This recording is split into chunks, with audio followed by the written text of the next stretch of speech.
Hello, welcome to Business Matters. My name's Ed Butler. On our program today, the view from Latin America and from business leaders around the world about a new Trump presidency. Also, why US fans of TikTok are suddenly downloading in the tens of thousands another Chinese-made video sharing app. And we speak to the restaurant owner who so hates pineapple on his pizza that he's charging customers more than $100 for the right to buy one.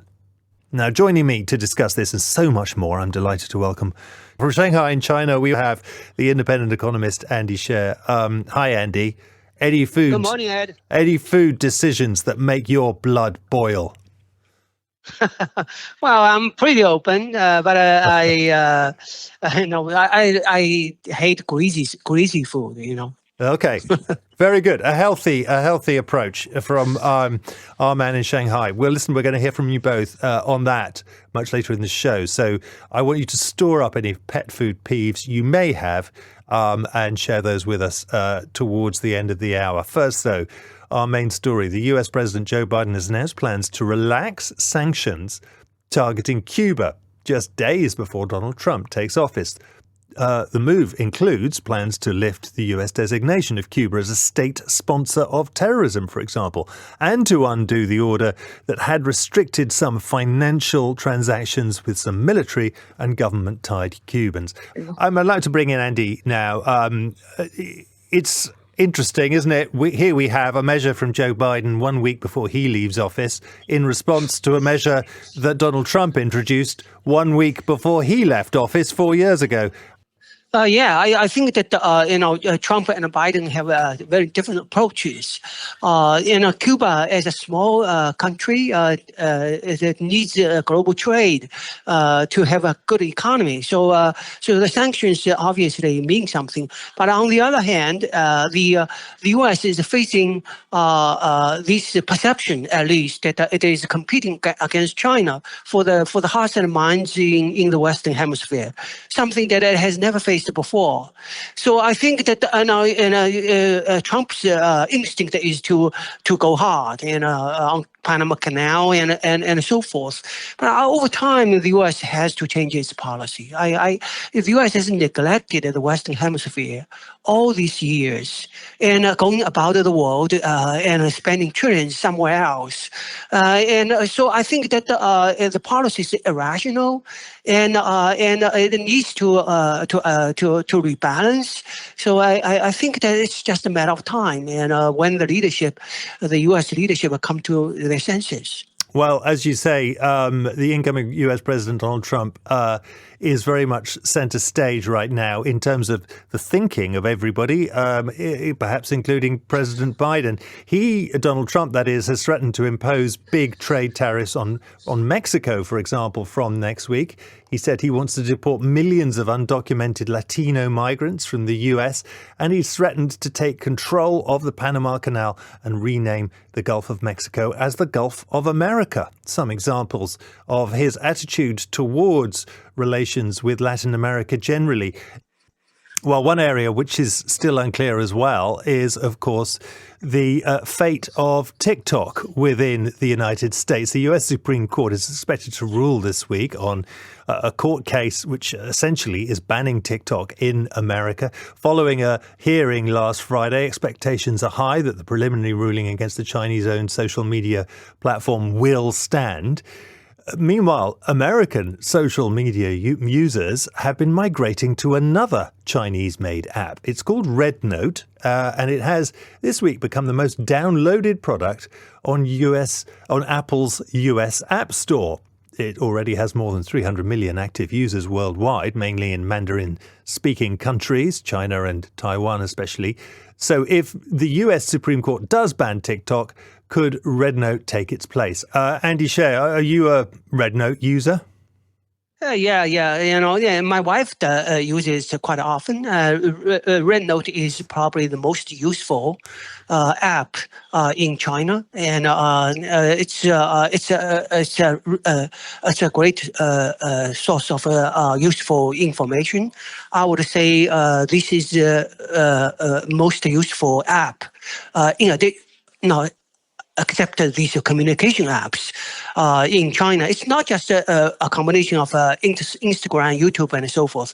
It's also kind of a much more useful form of Reddit. And the information on it is really genuine and useful. So it has a great algorithm in kind of going through information crowdsourcing. So I think that this is Chinese apps tend to be very user friendly. It's very user friendly. So this is the commercial aspect of Chinese tech is just unparalleled. No one out there can compete against Chinese on that. So I think that it is not successful internationally yet, but I suspect it will. Right, interesting. Unless, of course, the legislators get in there and ban it as well, which is always a risk, right? Because they're going for TikTok. Yeah, but they went after TikTok really because of the Gaza, Palestine, and all these politicians made it very clear why they wanted TikTok out. It was because that TikTok was had this unfiltered information on Gaza. So that I think that it really depends. If you are not American, you are at the mercy of the politicians. Okay. Listen, my thanks to you, Andy, for now, but stay with us because there's plenty more to talk about in the next half hour.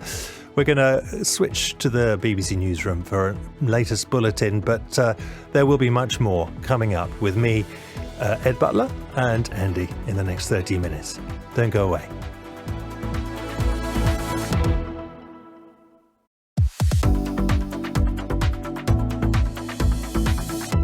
Welcome back to Business Matters with me, Ed Butler, and my guest, Andy Sher in Shanghai. Now, with just a week to go until Donald Trump's inauguration as US president, concerns of a trade war and recession seem to be growing in the minds of CEOs. At least that's according to research from the global nonprofit think tank, the Conference Board. Its latest survey of around 2,000 business leaders found that CEOs in the US and Europe are now looking to alter their supply chains in the next 3 to 5 years, as the threat of tariffs seems to loom large over Trump's second term.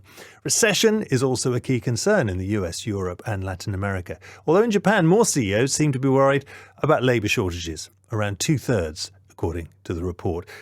It's interesting, isn't it? I mean, we hear about supply chains, we hear about geopolitical concerns from businesses, from markets all the time, and more and more and more, I draw the conclusion that they kind of just throw up their hands when things get complicated geopolitically because they go, well, I've no idea what's going to happen, so I'm literally going to predict nothing. And yet, now there is a feeling, at least from that survey, that, maybe people are feeling pretty downbeat. And that can, of course, affect markets itself. Andy Sher, you've expressed your view about tariffs, and obviously in China, everybody is understandably concerned. If they're going to increase 60% on between the US and China, that would be a huge impact on global trade. But do you think it's actually going to happen? I mean, I know it's we're guessing, everyone's guessing, but what's your expectation? Well, if something's going to happen, not everything. I think that Trump cares about car, automobile, and steel. He was elected partly by auto sector union workers. So he will do something. And obviously, if he wants to revive the auto industry in the United States, he has to stop cars from coming in from Mexico and Canada. So something is going to happen there. And they want to slow down China, which has been the intention for a decade. So he will do something there. But the issue is that how do you slow down China without hurting yourself? The Americans have been struggling with that for a long time. That's why he's talking about 10% tariff instead of 60%. So things are going to happen. And the overall direction is deglobalization. And businesses all have to adjust. It's just the speed, how fast it will happen.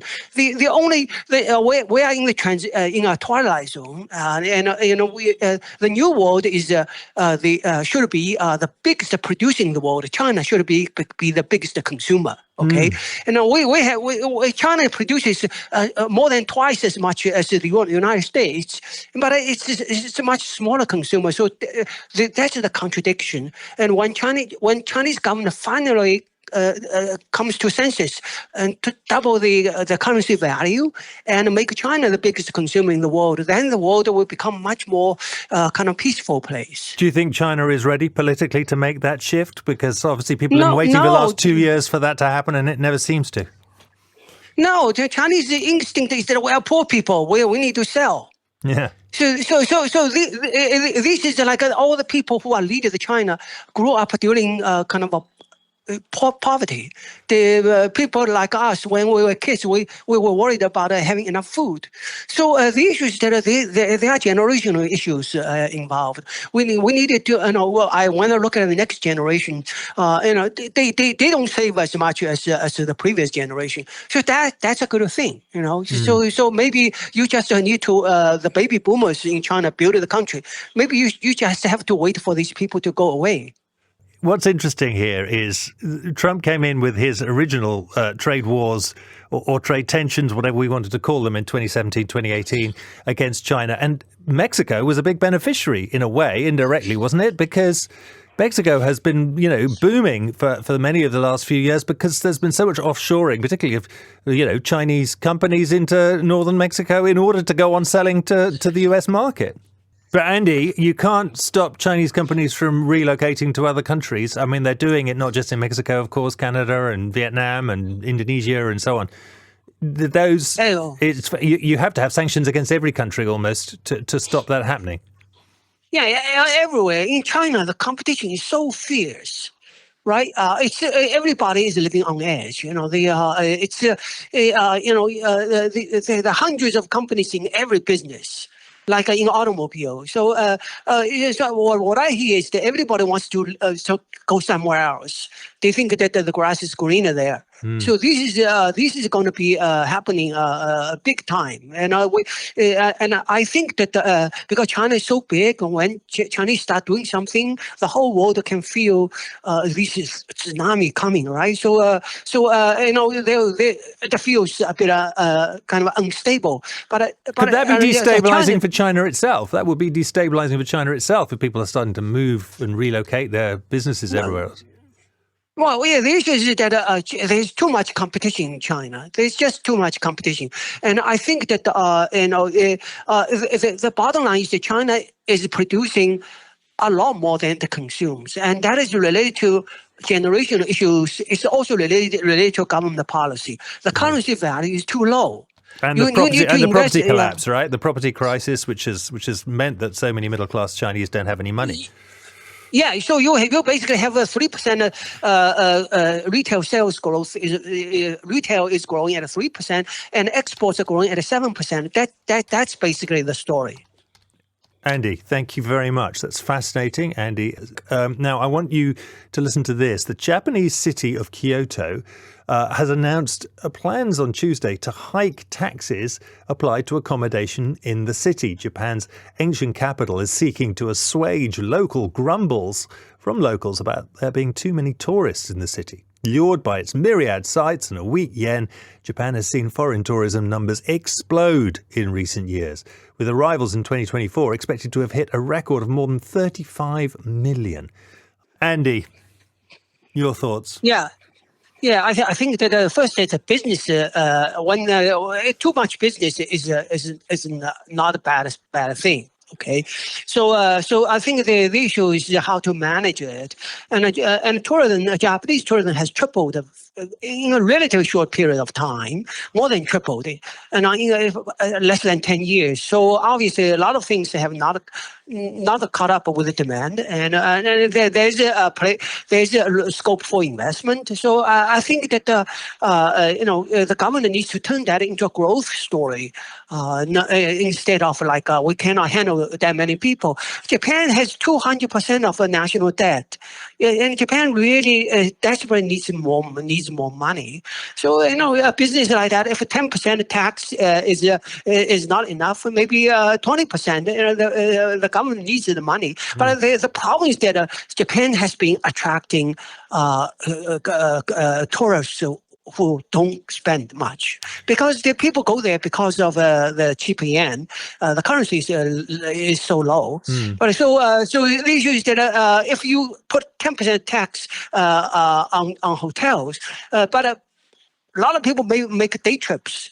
There are a lot of these people that go there just they take photos for their Instagram. Yeah. So I think that it's a complicated situation, and there's no silver bullet to solve the problem. No, well, listen, there's one other wrinkle to this. And as you mentioned, there are many other measures being tried by different cities and hotspots around the world. Spain is planning to impose a significant new property tax of its own.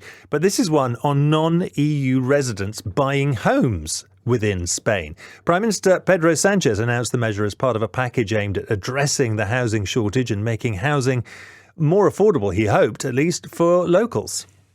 Do you think, Andy, you can legislate a way out of this? Or is it simply just about trying to persuade and educate people to change? I mean, within a market economy, people are going to go where the money goes. Well, if you don't want business, you don't want economic growth, and then you just close the country, right? So I think this kind of attitude is holding these countries back. Spain used to be a very rich country, not anymore.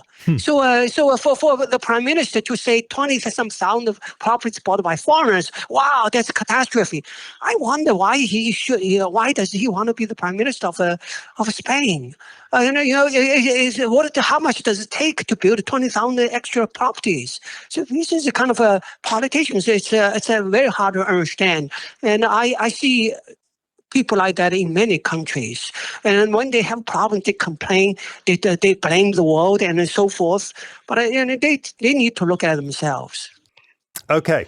Thank you. Sorry, go on. No, the government collects lots of revenue from tourism, right? So the people in the whole city will benefit from that. I think that overall, because the people coming and spending money, your economy is bigger. There may be a distribution issue, but it can be solved. And the solution is not to turn business away. Okay, thank you for now. A final question for you. Should you put pineapple on a pizza? One pizzeria in the UK is so reluctant to put the fruit on their pizzas that they've told their customers that although they won't ban the stuff, they will charge $120 roughly, that's £100, for anyone mad enough to order it, saying that pineapple is a tropical menace. Those are their words. It has caused a fair bit of chat in the UK this week. It was a UK restaurant. Andy Scher, you ever eat pizza? You eat pizza with pineapple?